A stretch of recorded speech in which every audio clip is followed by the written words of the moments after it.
For this, we are honored and delighted to have Cheryl Heller here among us, of visual art in New York. Her latest book, The Intergalactic Design Guide, Harnessing the Creative Potential of Social Design, asks the question, can human beings design their way out of the mess that industrial civilization has made of this world? Cheryl, we're very excited to have you here and learn how to design our way out of this mess. Thank you. Thank you. I'm thrilled to be here. I have to say, it is my latest book because it's my only book. And it will probably be my latest book for a while. How many of you have heard of or been involved in social design? All right. Okay. Also known as human-centered design, HCD, impact design, and a lot of other things that designers use just to obfuscate the practice.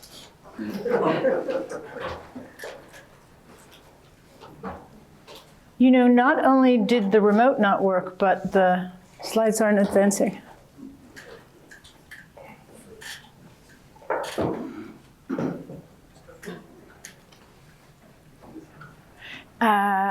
Well, the next slide is an old Chinese proverb, and I don't think that Chinese proverbs have ever changed anybody's behavior. But this one is particularly apt for where we are now. It is, if we don't change our direction, we're likely to end up where we're going. Okay, that was the Chinese proverb. When I was growing up as a designer, there were legends and heroes who not only set a standard for what design could be and how good it could be, but they set a standard for what a designer ought to try to do. People like Bucky Fuller and Paul Rand in a different category, Charles and Ray Ames. These were people that had vision and were recognized as people who could say, this is good, this is valuable, this is what a chair should look like, this is what a house should look like. And so everybody who looked at people like this became interested in having a career where you were the expert at something, some kind of designer. You got called in when a client of any kind had an issue, and you would immerse yourself in the problem, and then you would go away and you would come back and deliver the answer to them. And depending on how solid your reputation was, they would listen to you and accept what you presented. But it was very much an outsider, solo, with a small team, but I got this and I'll tell you what the answer ought to be. That still goes on in certain types of design. I don't need to say who that is. And corporations as well as individuals still have this role. They decide what's good.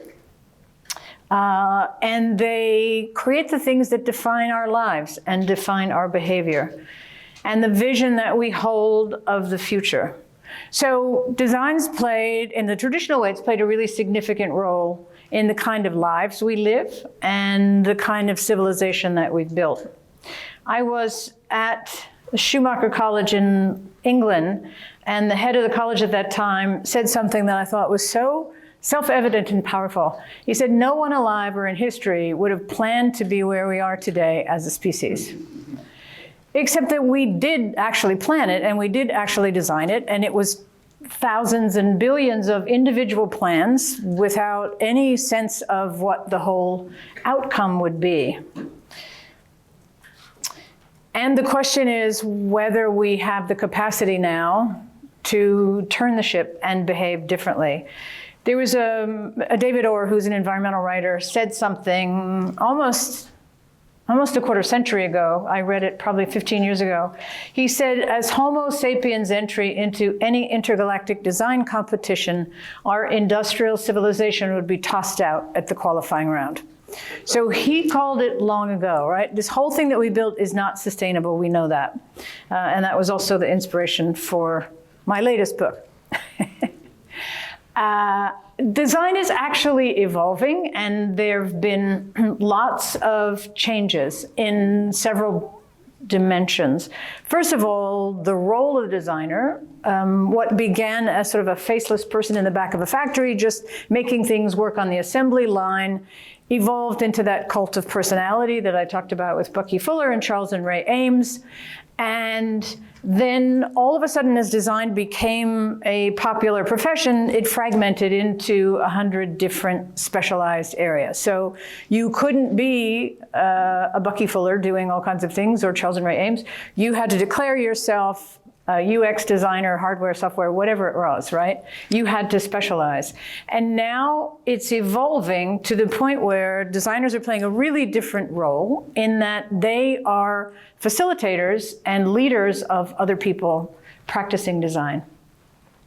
What got design has changed as well, originally from symbols and objects to activities. When designers got involved in the internet, they started looking at how people interact with that. And then finally, designers get calls now from countries that request them to come and look at a whole education system. So the scope of what designers are working on has dramatically changed. And then finally, from early days when all designers were responsible for was, does this work on an assembly line, to a wake-up call about the fact that designers could actually add value in products by making them desirable, to awareness of the environmental impact of what they were doing, and now adding awareness of the social impact that these products and services create. In 2010 or 2011, there was an exhibit at the Cooper Hewitt in New York that sort of changed everybody's perception of what design was. It was called Design for the Other 90%, and it was an exhibit in the beautiful garden in the middle of the Upper East Side in New York of a typical smallholder farm plot and a typical house, and an amazing array of tools that served the other 90% of the people in the world. And I'm going to show you, this is a guy who started that. But he said, 90% of the designers in the world are working for the 10% of the people who have money, and we have to shift that. This is Paul Polak. He was a psychiatrist who became interested in why some people end up being hospitalized and others don't. And he started interviewing them in context. So he would go to people's homes and he would say, why do you think you had a breakdown? And they would say, because I don't have a place to live, or, because my stepfather beats me randomly in the middle of the night. And Paul developed this point of view about social architecture that he began to connect with people's health. He went on a trip with his wife's church group to India, and he became really interested in whether he could apply his technique to people who were living in poverty. So he devoted his life, he just died on October 10th, but he devoted his life to designing for the billions of people who make less than $2 a day. So he was in development. He had a very specific approach to it, market creation. And I got to know him. I met him at a design conference, and he was there because David Kelly from IDEO said, I think what you're doing is design. And Paul said, well, I want to find out if that's true, so I'm going to go. And what I recognized in coming to know Paul over all these years was that he had disaggregated the design process from the things that got traditionally made from it, right? There weren't inevitably products that came out, but he was looking at how you take this creative process, the design process, and use it at scales that nobody else had thought of. Paul has been responsible for over 50 million people earning their way out of poverty. He founded an organization called IDE, which is International Development Enterprise. He went on to do a couple other things that I'll show you about. So the definition of social design that I have, that I work with, is that it's the design of relationships and the creation of new social conditions intended to increase agency, creativity, equity, social justice, resilience, and connection to nature. And I wish that could be shorter, and I work on it, but I'm not there yet. But what this means is, unlike traditional design, where you're going for that one killer answer, that doesn't work in social conditions. There is no product, there is no single solution that will address the issues we have. And so we designed to create conditions in which the things that people want to happen can happen more often, whether that's human agency or resourcefulness or hope or collaboration or creativity, whatever it is. So one of the things I like to talk about is now that there's an opportunity to use the same tool we use to screw ourselves to unscrew it, which is social design. In thinking about the application of social design and when it makes sense, it's important to think about the difference between technical, complicated, and complex problems. Complicated problems and technical problems are logical. They can be solved by a small group of people. They don't so much depend on human agency. And even if they're very complicated and you don't know the final outcome, you can predict what the next step will be. We are, as a society, excellent at solving technical problems. And we often think that if we solve enough technical problems, we'll solve the complex problems that we face. And of course, we know the complex problems are the things that we stink at solving. They are the things that can't be analyzed to the extent that an answer prevails. They involve human agency and interconnectedness. It's hard to know success. They can't be worked on in parts. It requires people collaborating to an extent that it's difficult for us to do, and it requires that we learn to work in chaos and ambiguity.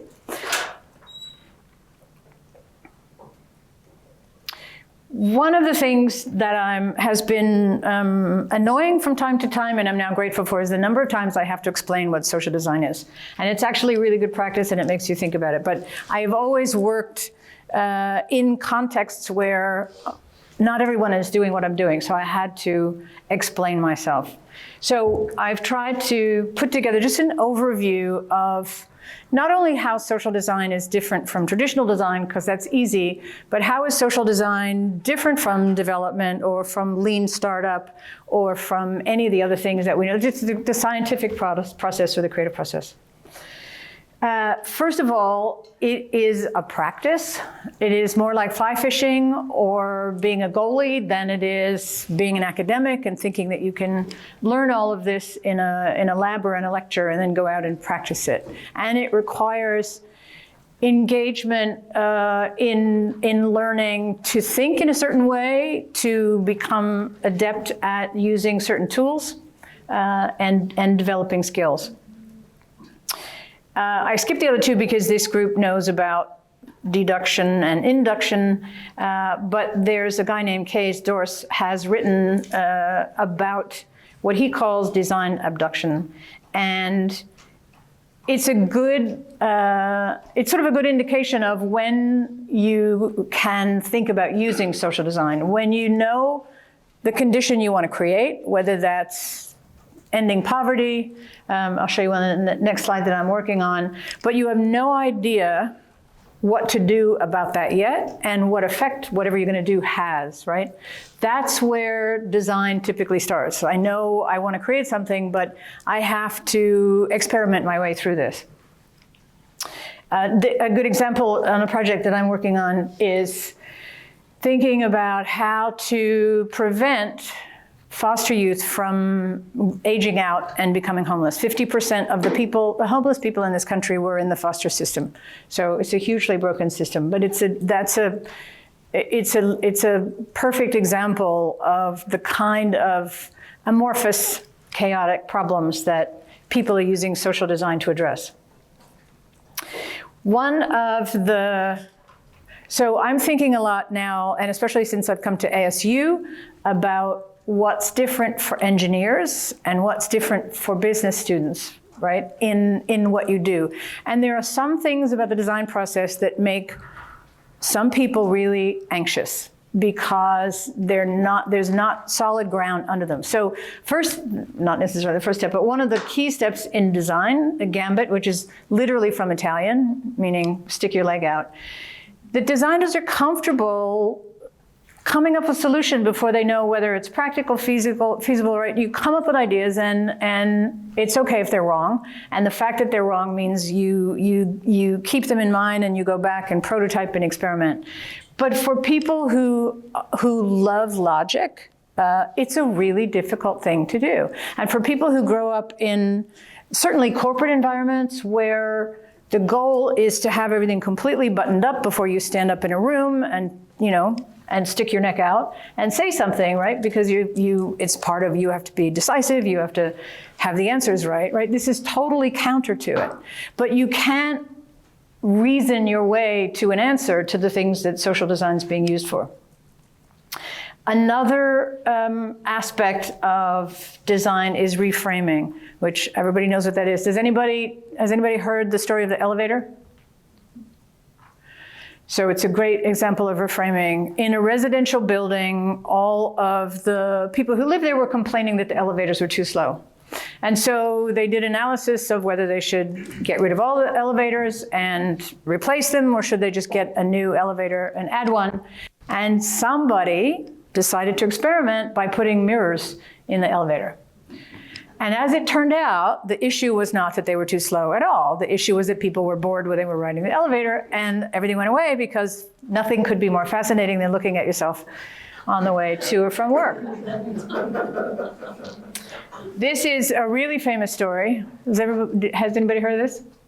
So another great example of reframing. This was in the Netherlands, and they were trying to figure out how to sort of rethink and save money and effort cleaning men's rooms. And so they did a lot of analysis of, labor hours and all this other stuff, and then somebody had the bright idea to etch a fly on the bottom of the urinal. So anybody want to guess what the results were? 80% less spillage.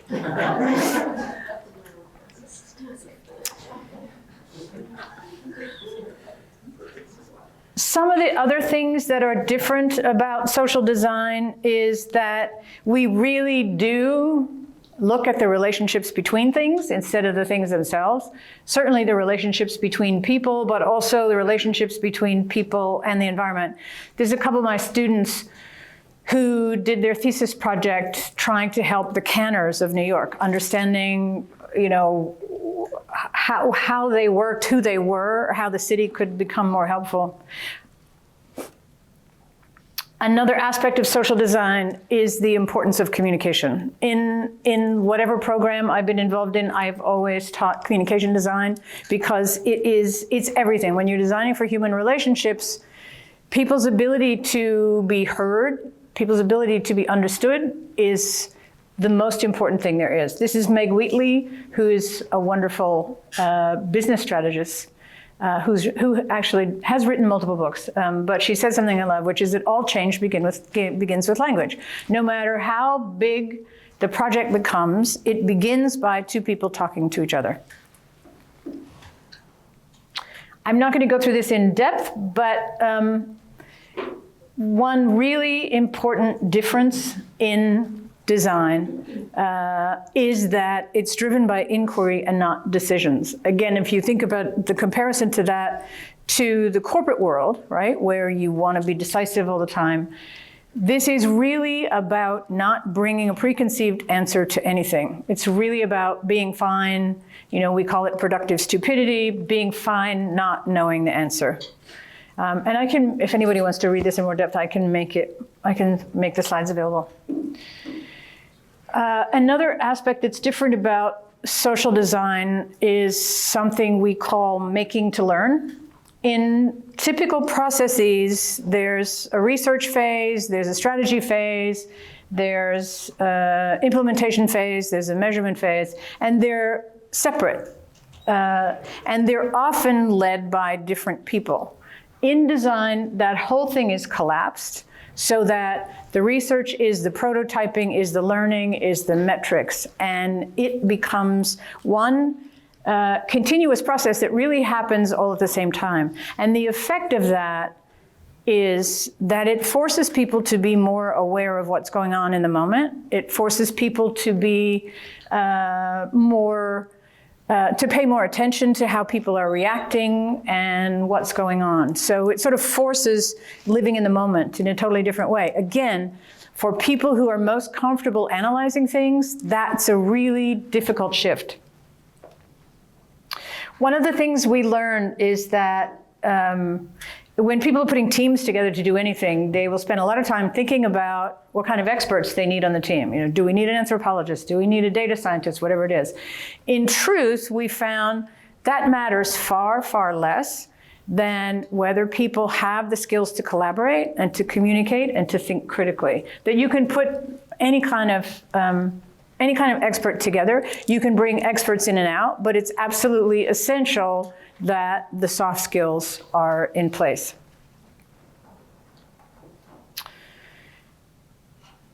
This is just another illustration of the fact that the design process has gone from, let me take away this problem and come back and tell you the answer, to it happens in public, it happens with the people that you're trying to help.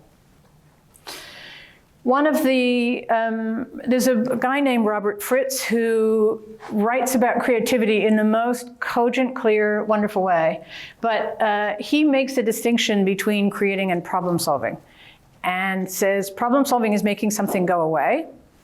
And when we only do that, we tend to just go around in the same circles we've been going around in because you're just focused on what's wrong and what you want to go away.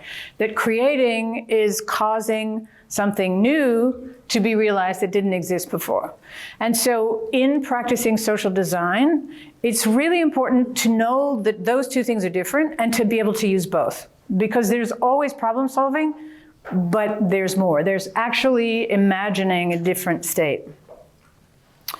I know you can't read this, and I've overshot the number of words you're supposed to have in a slide. But in developing the program that I ran for 10 years, we spent a lot of time thinking about what the learning outcomes were, including critical thinking, creativity, problem solving, insight development, all of the design methodologies from beginning to end. Sense making, which is a designery word, and there doesn't seem to be a better one for it, but it's that pattern recognition, it's the reframing, it's the human analysis of what's really going on, and then new media literacy. And then we developed the curriculum to deliver those learning goals.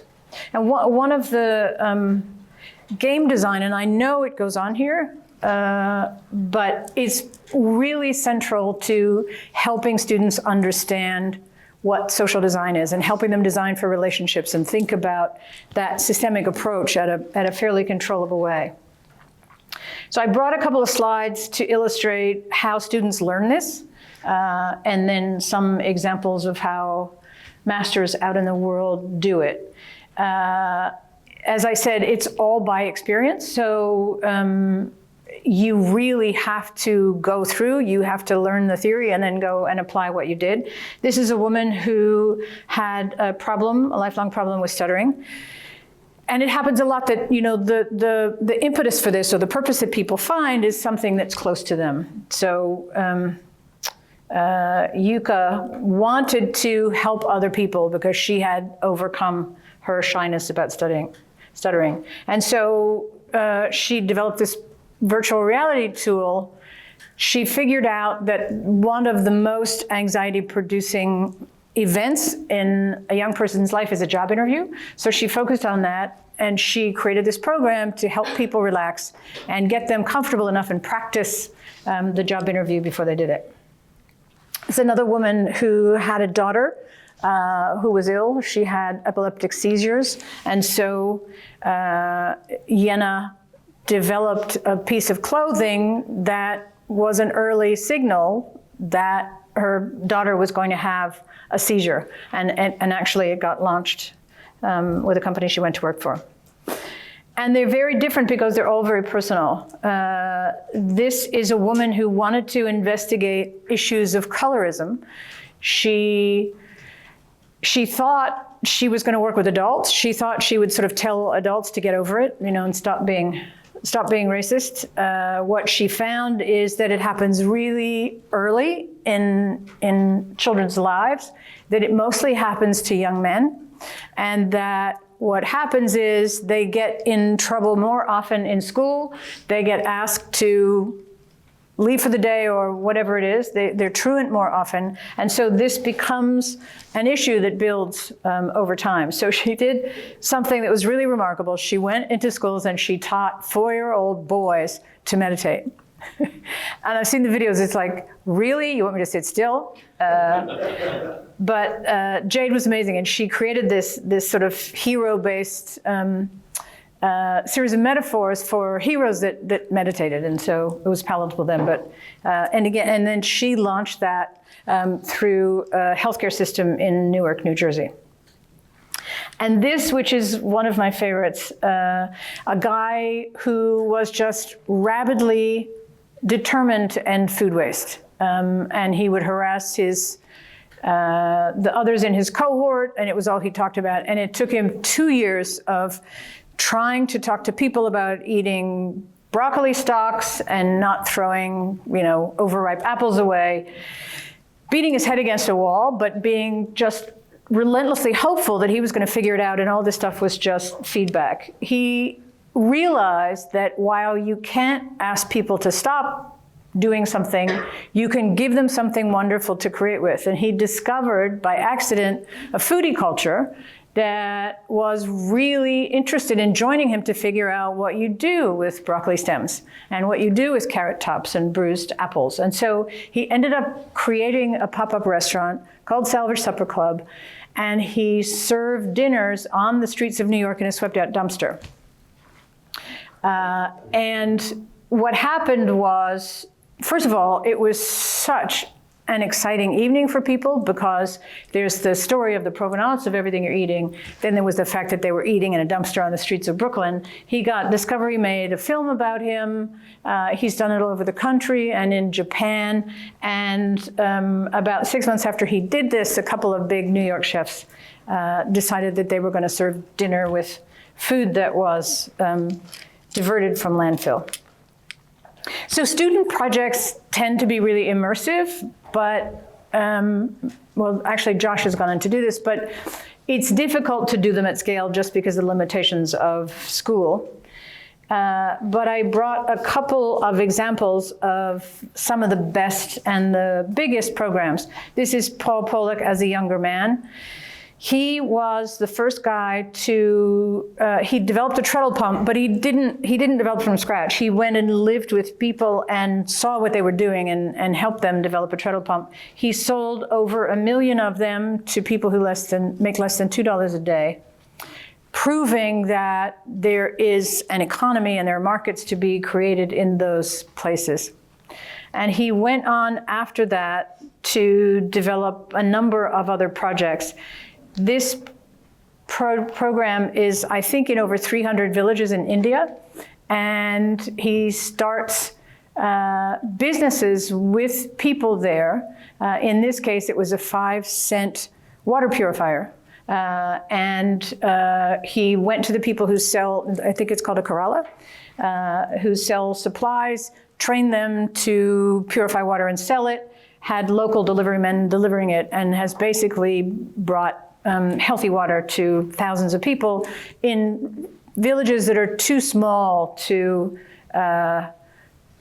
for other big companies to pay attention to. He's got really crazy ideas about how you do that. He is a businessman. He will talk about brands. He does marketing, but the kinds of marketing he does, when he was selling treadle pumps, he rented a generator and he had kind of a Bollywood film made, and he would show it on the side of trucks, because even though he was also behind the program at Stanford on radical affordability. So even though you're working really hard to make things that people who live on $2 a day can afford, it's still a huge investment. And so all of the mechanics of business are relevant. So he had a Bollywood film made about a young couple that was in love, and her father didn't have a dowry, so everything was sad. There was a near suicide. Somebody told the dad about the treadle pump. He bought a treadle pump, he grew cash crops, and everybody lived happily ever after. So he would do crazy things like that to experiment with how to convince people to invest in clean drinking water. He hired a theater troupe that went down the streets of these small towns, putting on a play about the fool who doesn't believe he needs clean water and gets sick in ways that we don't want to discuss. But so, you know, he learned that humor was always a part of this, and treated this like he was, and these were all for-profit businesses, but treated them as you would treat any business that you were trying to grow. Interface is it's the largest manufacturer of carpet tiles in the world. They are the poster child corporation for sustainability. The CEO, Ray Anderson, became really committed to being the first sort of zero footprint carpet company. Carpet industry is one of the worst for dyes, toxic runoff, all that stuff. So he took the company really, really far. And now what they've figured out a way to do is to build social value into their supply chain. So this woman lives in the Philippines in some marine villages. Interface worked with one of their suppliers.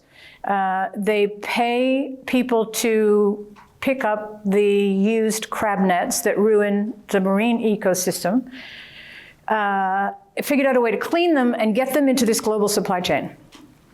It's a partnership with the London Zoological Society and with some local nonprofits in the Philippines and Cameroons who built banks. But the process is very much a social design process from start to finish, in the knowing what you want to create, experimenting to get there, involving partners and working collaboratively. Anybody heard of Mass Design Group? They're amazing.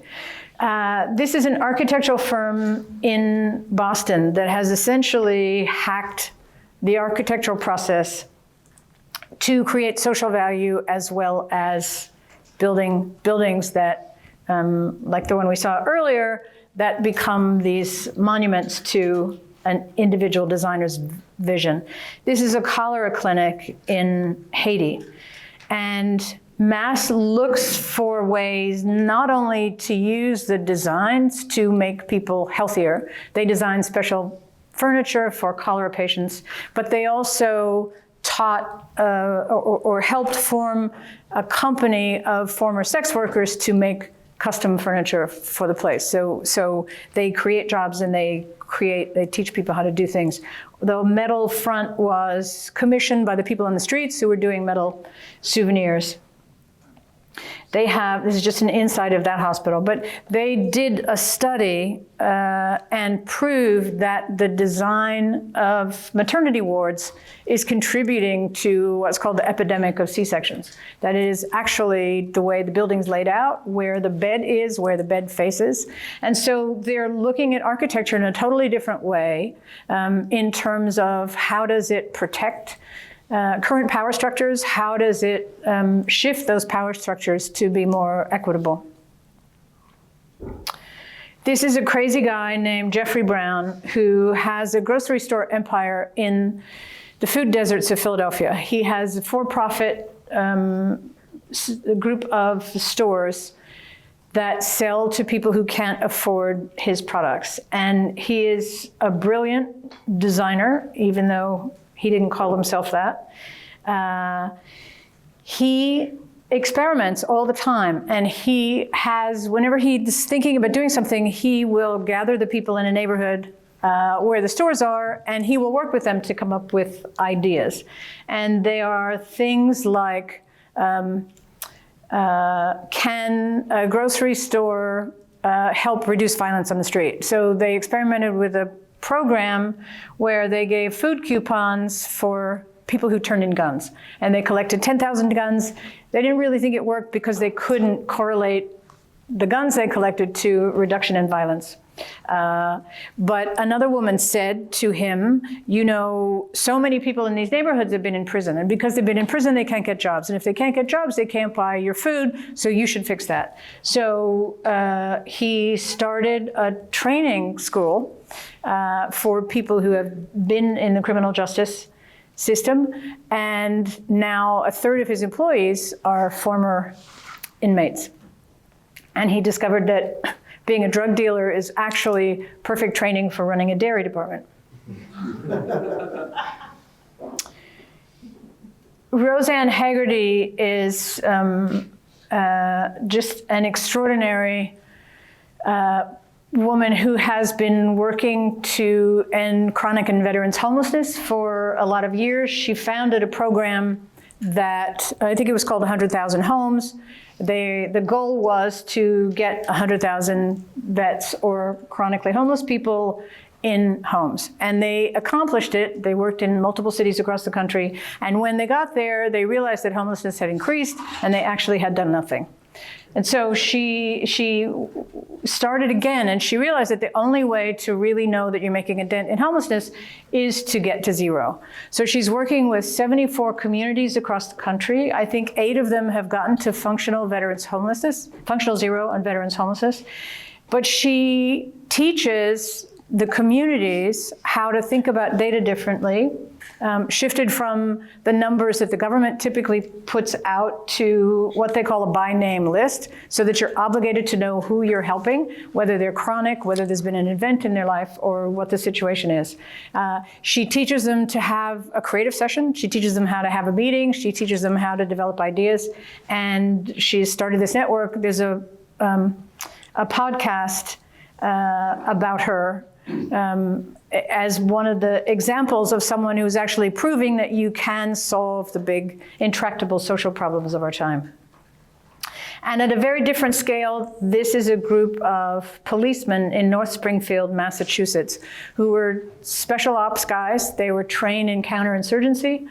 And that training meant that instead of killing people, or in this case, arresting people, they would try to strengthen the community, and they would try to build the conditions for the community to become less passive and take a greater role in making sure that their towns were safe, and in getting to know the drug dealers, and in getting to know the kids who were going to make trouble. And they've had remarkable results, and they're now spreading their technique. But crime has dropped, and the whole community has been changed. So what I love is that you would never. I tease these guys that they're doing social design with guns, but you would never anticipate that you would find it in this place. So the process itself is adaptable anywhere.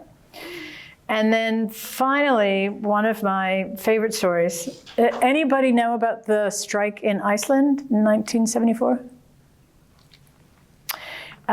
It was a year in the planning. A group of women took issue with the fact that they did not feel there was gender equity in the country.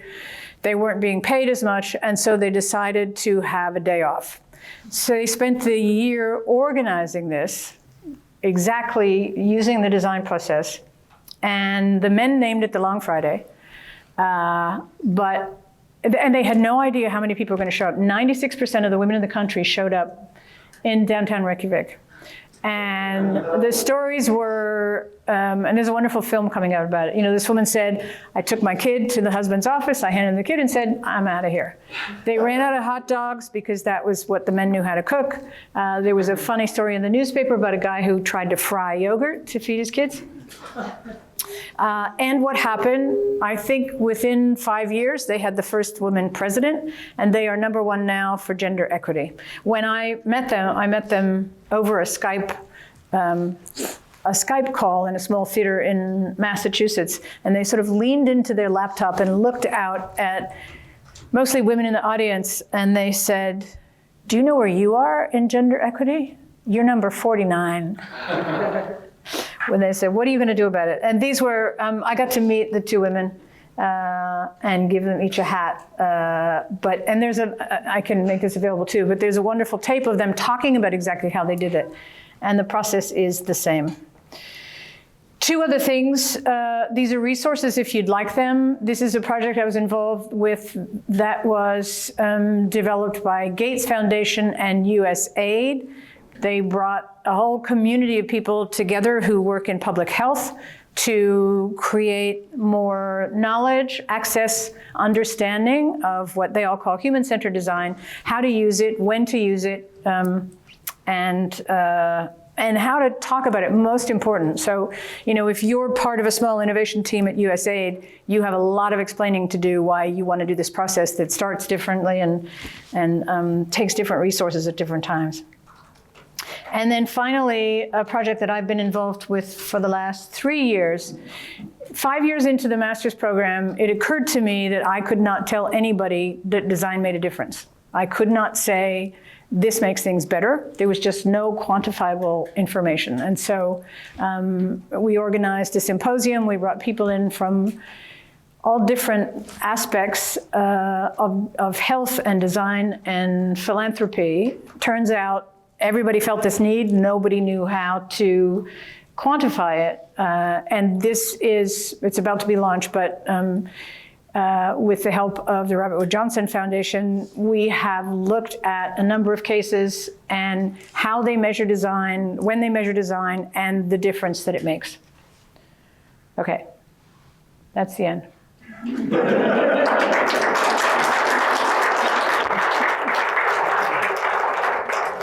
Thank you so much, Cheryl. It was very inspiring. Now we have time for questions. I'd like to ask you to introduce yourself, ask the question, and keep it short, please. We only have a couple of minutes. The floor is open. Wait. How do you think you create buy-in at institutional levels for integrating social design into those big processes that make decisions about people's lives? It is a little at a time. And a big part of it is recognizing just how threatening this can be for people who are worried they're going to lose power, or worried they won't be the expert in the room. In that site I showed you, the measured site, a woman who's a colleague of mine wrote an article on all the reasons you wouldn't want to try this. And they're standard, right? Did all the things you imagine, but it's lovely, and she talks about how she addresses some of these things. But I think the biggest thing is not to make light of the fact that this is a really different way of working. I mean, it all sounds so self-evident, right? Why wouldn't you collaborate? Why wouldn't you work with the people that you're trying to help? Why wouldn't you experiment before you spend a ton of money going and thinking you're right? Why would you think you know what other people want or need? And yet they're radical when you go inside a corporation or institution that's been thinking about it differently. Yes. This is great. My name is Steve Leader. I'm a PhD student in the HSD program. So I think this is a bit like that question.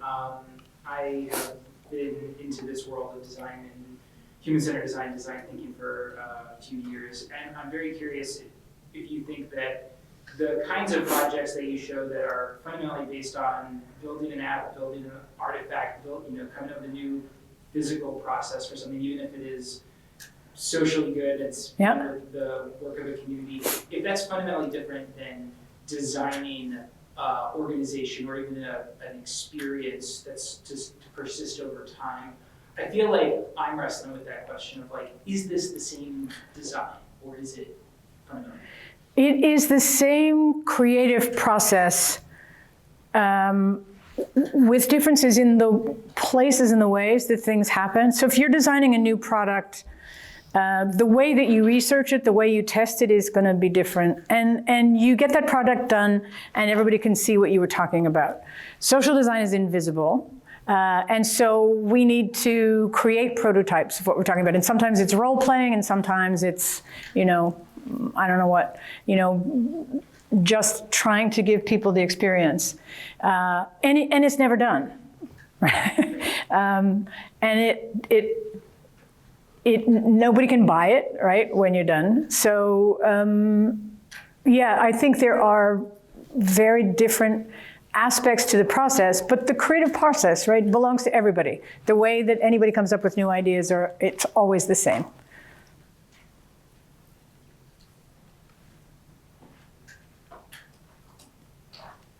More questions? So what you share is the follow-up on that question. What you share is the product design. Do you have similar example of the institutional design somewhere that you have seen being used with? IBM comes to mind first. They've spent an enormous amount of money translating their culture from an engineering-led one to a design-led one. And there are other companies that are trying this as well, but they're the best known, and they've been at it for at least 10 years.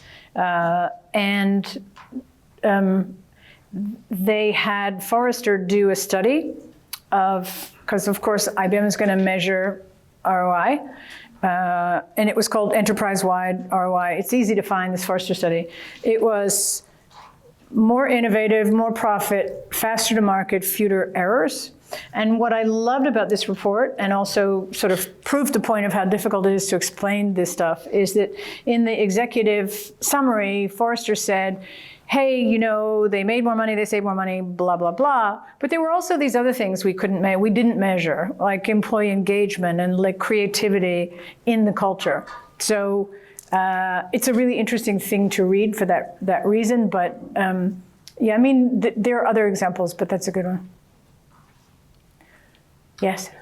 How is long-term thinking built into the process? And, thinking ahead of downstream effects and unintended consequences, how is that built in? I understand the collaborative aspect. You're probably having a lot more engagement in those sort of tools. Build for Zero, the organization that's addressing homelessness, is a great example of this. So they will tell you that you can't predict the conditions, right? So the opioid epidemic comes up and it throws everything off.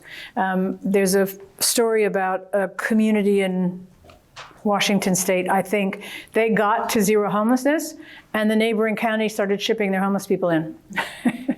And so they had to go back and recalculate it. So the thing that stays the same is there's a scoping process and a mapping process where you look at the consequences, you look at the stakeholders, you make a point of including them, and then the process is the constant, right? So if you build the capacity within these communities to do this, and the people have lasting values and ways of working, that's the long term. What will always change, because it's social, is the specifics. Well, thank you so much. Thank you. Yeah. Thank you.